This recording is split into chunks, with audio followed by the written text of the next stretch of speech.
शुक्लाम्बरधरं विष्णुं शशिवर्णं चतुर्भुजं प्रसन्नवदनं ध्यायेत् सर्वविघ्नोपशान्तये। ॐ भुवः ॐ सुवः ॐ महः ॐ जनः ॐ तपः ॐ सत्यम्। ॐ तत्सवितुर्वरेण्यं भर्गो देवस्य धीमहि धियो यो नः प्रचोदयात्।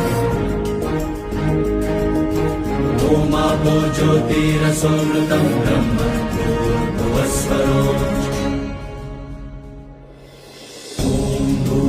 ॐ भुवः ॐ सुवः ॐ महः ॐ जनः ॐ तपः ॐ सत्यम्।